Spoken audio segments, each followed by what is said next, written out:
Vous voulez garder votre anonymat sur Twitch, mais avez peur que ça rende votre stream moins intéressant? Rassurez-vous, on va retourner cette faiblesse en avantage pour mieux vous démarquer. Et ça, grâce à une méthode de VTubing toute simple, gratuite et plutôt stylée. Yo tout le monde, salut YouTube, ici Chica. Petite pub pour Unpro pour pas que je finisse à la rue. Si vous ne le savez pas encore, ce site vous donne accès à un plugin OBS qui permet d'installer des overlays animés ainsi que des alertes en quelques clics. Et il y en a même 5 totalement gratuits. Si ça t'intéresse de savoir comment ça fonctionne plus en détail, ça tombe bien, j'ai déjà fait une vidéo dessus. Bien sûr, tous les liens sont en description et au passage, ça soutiendra mon travail. Merci. Mais assez de blabla, commençons par... Évidemment, on peut faire ça de plusieurs manières, mais dans cette vidéo, ça sera avec le générateur d'avatar de League of Legends. Après, il en existe des dizaines d'autres sur internet, mais honnêtement, c'est le plus cool et gratuit que j'ai pu trouver. Après être passé par le lien qui est dans la description, la première étape, c'est de choisir la morphologie. On clique sur commencer, puis on a tout le reste de la personnalisation. C'est-à-dire la forme du visage, les oreilles, le nez, la bouche. D'ailleurs, ne prenez pas ces deux modèles car on en aura besoin plus tard. Les yeux, les sourcils, les accessoires, les tatouages, 2 catégories de cheveux, la pilosité, plusieurs sortes de tenues, les couvre-chefs, les armes, les boucles d'oreilles et enfin les piercings. Sachant que pour une bonne partie de ces éléments, on peut changer la couleur en cliquant juste ici. Et puis vous n'êtes pas obligé de faire un truc qui vous ressemble physiquement, hein.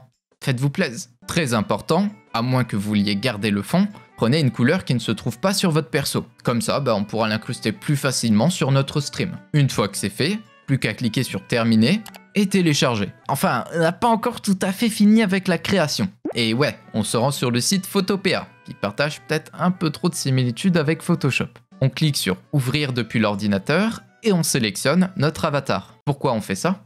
Notre but c'est de faire en sorte qu'il y ait une animation lorsqu'on parle avec notre micro. Et pour ça, il nous faut au moins une deuxième image où notre avatar a la bouche ouverte. Vous allez encore passer par la description de cette vidéo, cliquez sur ce lien, téléchargez l'archive, puis glissez les dossiers qui se trouvent à l'intérieur sur votre bureau par exemple. Retournez sur Photopea, cliquez sur Fichier, Ouvrir et placer, et sélectionnez la bouche qui correspond à la couleur de votre personnage, sachant qu'elles sont dans le même ordre que sur le créateur d'avatar. Normalement, elle devrait être à peu près placée comme il faut, mais vous pouvez la déplacer vous-même avec le raccourci clavier CTRL-ALT-T et gommer ce qui dépasse sur le reste du visage avec la touche E. Ah, et rasteriser l'objet s'il vous le demande.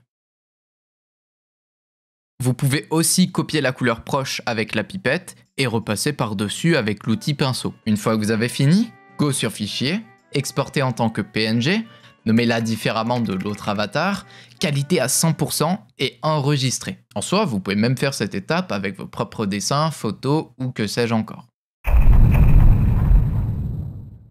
D'abord, je tiens à préciser que c'est Nocinou qui m'a fait découvrir le plugin qu'on va utiliser. Donc vous pouvez le remercier en faisant un petit tour sur son Twitter ou son Twitch. Et du coup, oui, cette méthode ne fonctionne que sur OBS Studio. Mais vous avez l'habitude. Le plugin en question, c'est Image Reaction. Évidemment, en lien en description, on clique sur Download, on prend la version Windows et on extrait ces 2 dossiers pour ensuite pouvoir les copier-coller dans celui d'OBS Studio. Maintenant, démarrez votre logiciel de stream et si l'installation s'est bien passée, vous devez avoir une nouvelle source dispo, Image Reaction. On va pas que la regarder, donc on en crée une. La première image qu'on doit mettre, c'est notre avatar de base, et la seconde, celui avec la bouche ouverte. Sachez que c'est même possible de mettre des gifs à la place. On descend et on va pouvoir relier le changement d'image à notre source micro. Pour améliorer un peu le résultat, on peut jouer avec le seuil de réaction. Perso, j'aurais tendance à le baisser un tout petit peu pour que ça fonctionne, même si je parle moins fort. L'autre paramètre, c'est la fluidité de la réaction. Là aussi, je la descends à 0,7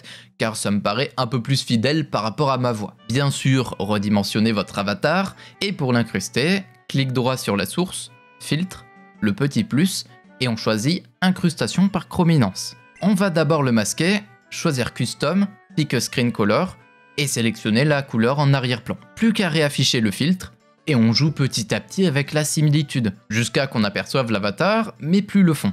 Je vous ai montré la méthode, maintenant c'est à vous et à votre imagination de faire le reste pour pouvoir vous démarquer des autres. Si la vidéo t'a plu, n'oublie pas le petit like, l'abonnement et pourquoi pas me suivre sur les autres réseaux. Mais surtout, restez gentils.